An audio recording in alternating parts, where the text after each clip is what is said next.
टियों मसलो आहे Fahad class 7 penalised Fahad class 7 सजा याफ्ता फहाद क्लास 7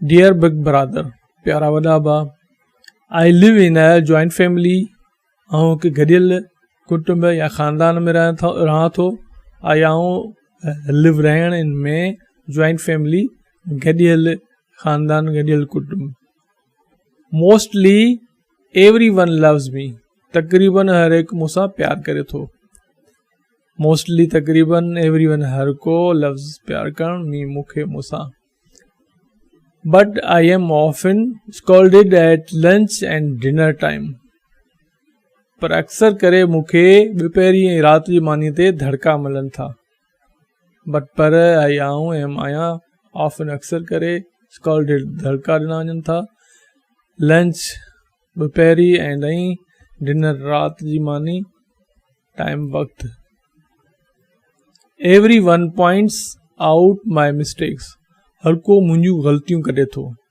एवरी वन हर हिकु पॉइंट्स आउट कढण मुंहिंजूं मिस्टेक्स ग़लतियूं now I have stopped sitting with my family during meal time because I can't take it any more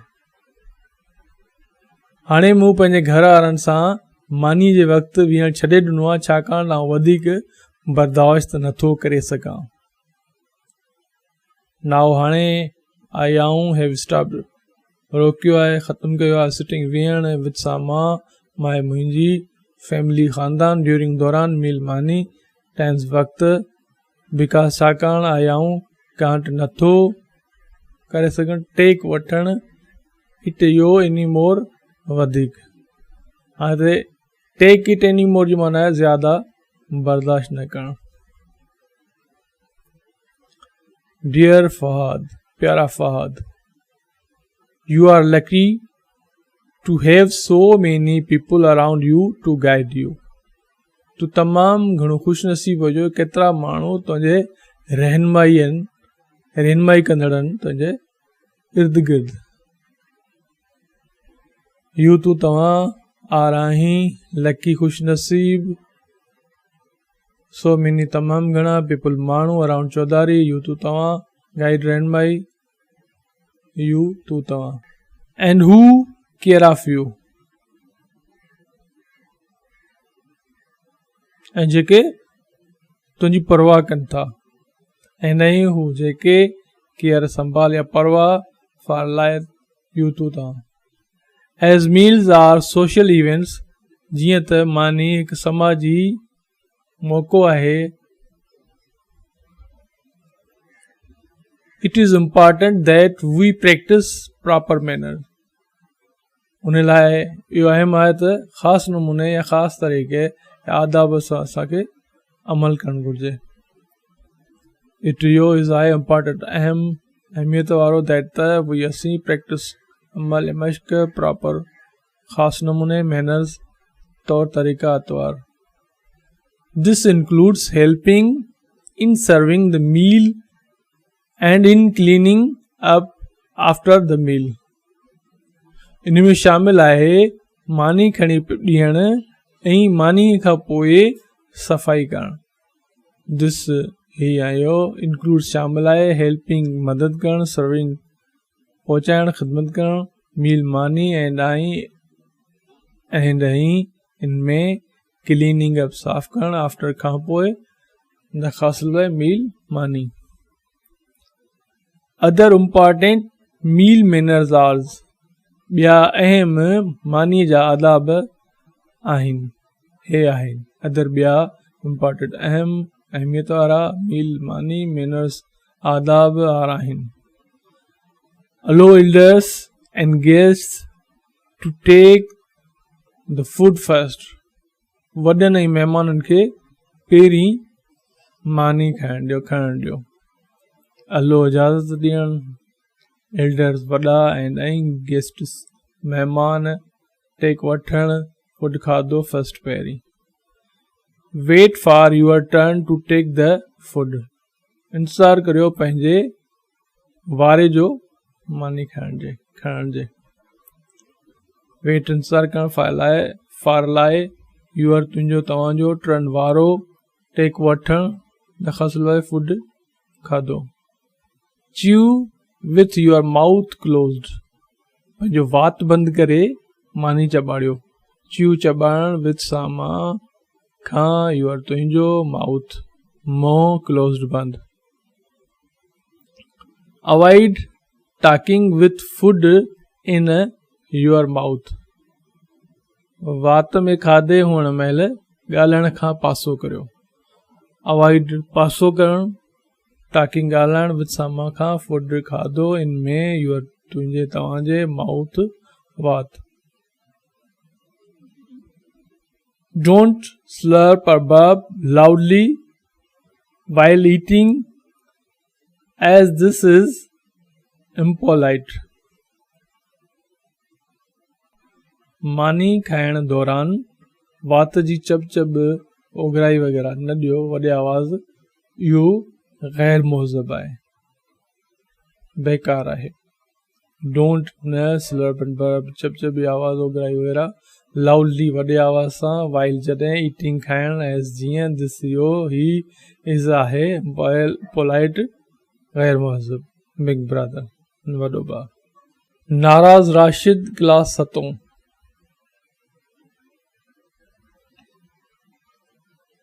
dear big brother प्यारा वॾा भाउ डियर प्यारा बिग वॾा ब्रदर बार One of my best friends in my class is Abid.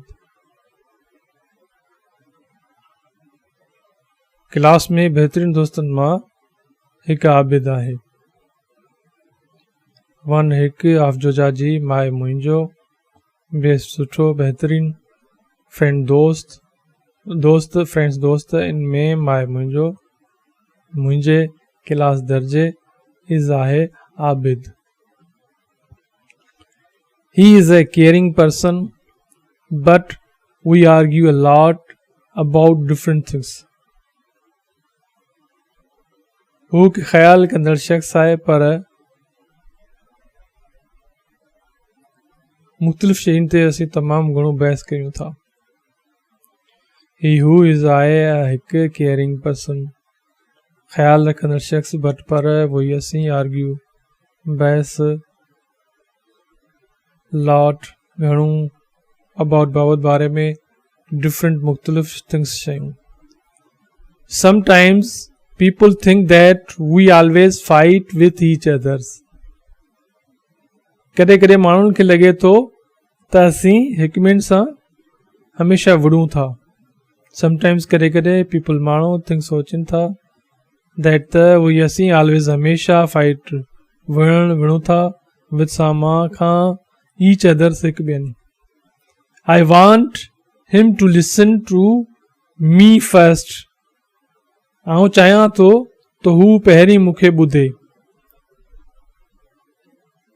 आऊं वण चाहिण हुनखे two listen ॿुधण टू मी मूंखे फर्स्ट पहिरीं because he always has a different point of view about everything छाकाणि त हुन वटि हर शइ लाइ मुख़्तलिफ़ नुक़्ते नज़र आहे बिकॉज छाकाणि ही हू ऑलवेज हमेशह हैज़ के आहे वटि डिफरेंट मुख़्तलिफ़ पॉइंट ऑफ व्यू नुक़ते नज़र अबाउट बाबत बारे में एवरीथिंग हर शइ I want him to be friendly with me ऐं चाहियां थो त हू मूंसां दोस्ताणे रवैये सां रहे and not argue with me all the time ऐं हर वक़्तु मूंसां बहस न करे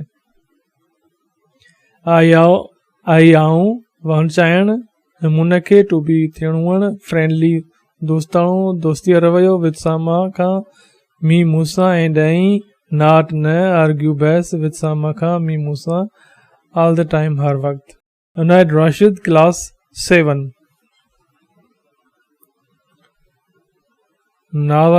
नाराज़ राशिद क्लास 7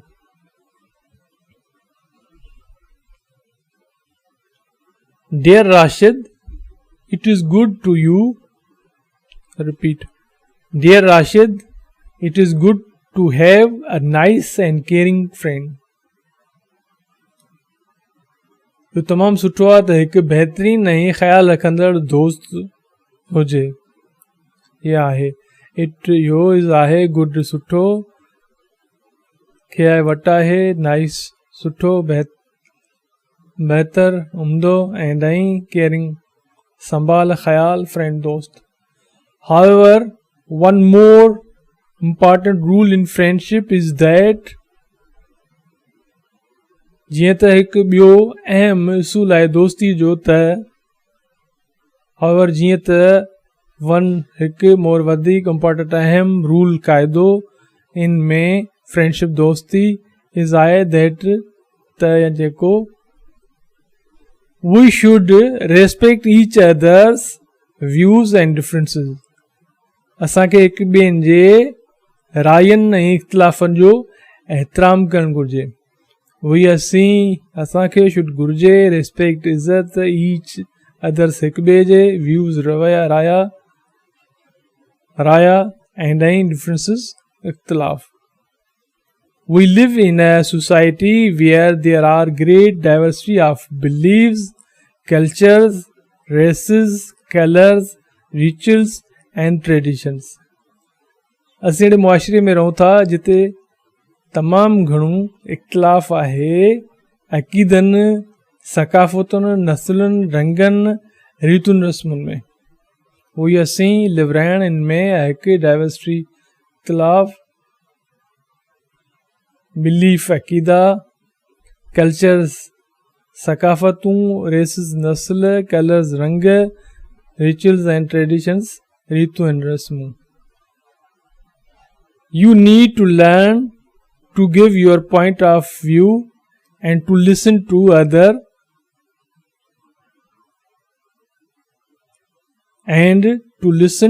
others also. तोखे सिखण जी ज़रूरत आहे पंहिंजो नुक़्ते नज़र ॾियण ऐं ॿियनि खे पिणु ॿुधण लाइ. तव्हां नीड ज़रूरत टू लर्न सिखण, टू गिव ॾियण, तुंहिंजो तव्हांजो पॉइंट ऑफ व्यू नुक़्ते नज़र ऐं टू लिसन ॿुधण, टू अदर्स ॿियनि जो आल्सो पिणु बि. This is a part of good manners. इहो सुठे आदाब जो हिकु हिसो आहे, इख़लाक़ जो हिकु सुठो हिसो आहे. दिस ही इज़ आहे हिकु पार्ट हिसो.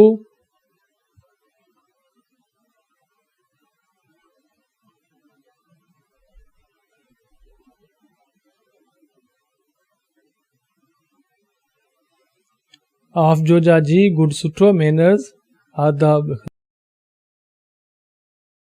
And if you want to lasting friendship, ऐं जेकॾहिं तूं देर पा दोस्ती चाहिं थो, वॾे वक़्त ताईं दोस्ती हली चाहिं थो, lose sometimes and let him win. हाराए वञ कंहिं वक़्तु ऐं हुनखे खटण ॾे. ऐं इफ जेकॾहिं तव्हां वांट चाहिण लूज़ लास्टिंग देर पा घणो वक़्तु हलंदड़ फ्रेंडशिप दोस्ती, लूज़ हाराइण समटाइम्स कॾहिं कॾहिं ऐं लेट हिम विन हुनखे खटण लाइ, हुन खटे ॾियण लाइ. दिस वे हिन तरीक़े sometimes he will lose and let you win. हिन तरीक़े कॾहिं कॾहिं हू हाराईंदो ऐं तोखे जीतण ॾींदो, खटण ॾींदो. दिस ही आयो वे तरीक़े रस्ते समटाइम्स कॾहिं कॾहिं हू विल ईंदड़ वक़्त लाइ लूज़ विञाईंदो, हाराईंदो ऐं लेट यू विन तोखे खटण ॾींदो. This will lead to a great friendship. इहो हिकु बहितरीनु दोस्ती ॾांहुं वठी वेंदो, रहनुमाई कंदो. दिस ही विल ईंदड़ वक़्त लाइ लीड रहनुमाई कंदो, वठी वेंदो ग्रेट सुठी अज़ीम फ्रेंडशिप दोस्ती. डियर बिग ब्रदर, प्यारा वॾा भाउ, I have very dark complexion. मुंहिंजी तमामु गहरी रंगत आहे, सांवरी रंगत आहे. हैव खे आहे वटि आहे हिकु वेरी तमामु डार्क गहरी complexion रंगत. In fact, the darkest amongst my siblings and friends. हक़ीक़त में मुंहिंजे भेणूं ॿारनि ऐं सभिनी दोस्तनि खां गहरी आहे, ये कारी या सांवरी। इनफैक्ट हक़ीक़त में डार्केस्ट गहरी कारी, तमामु गहरी अमंगस्ट विच में सभिनी माए मुंहिंजा सिबलिंग्स भेणूं भाउर ऐं ॾहीं फ्रेंड्स दोस्त। Every time I see people with a fair skin colour I feel inferior.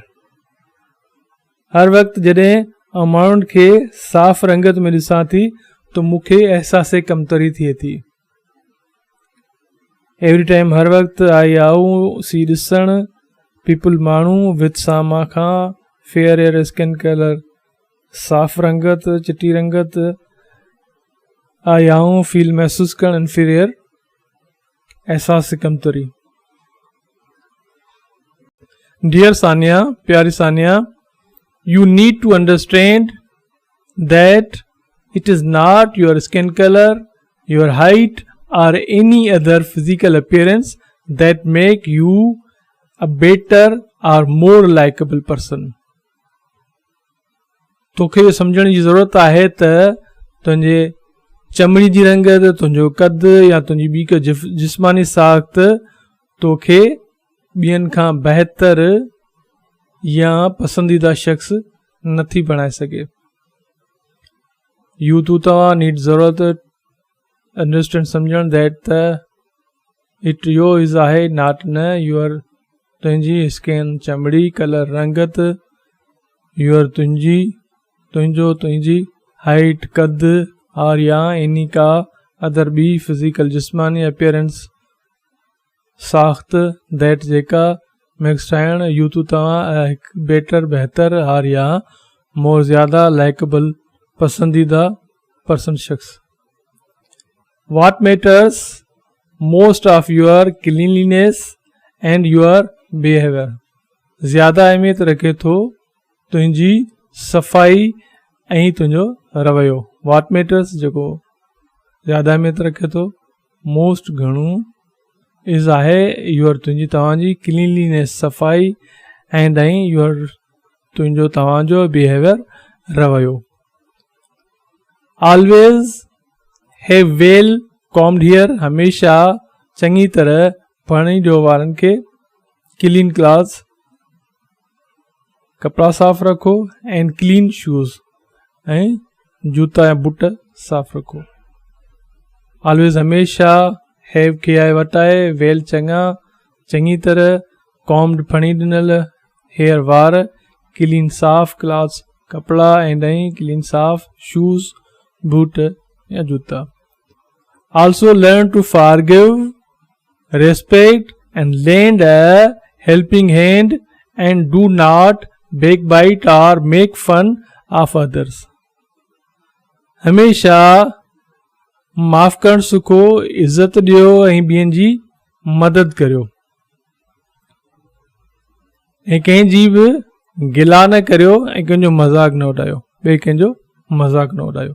Always also पिणु लर्न सिखणु, फॉरगिव माफ़ करणु, रेस्पेक्ट इज़त ॾियणु ऐं ॾहीं लेंड का शइ वक़्ती तौरु उधारी ॾियणु, हेल्पिंग हैंड मदद ऐं ॾहीं डू नॉट न करणु, बैक बाइट गिला और या मेक फन मज़ाक उॾाइणु ऑफ जो जी अदर्स ॿियनि जो या ॿिया।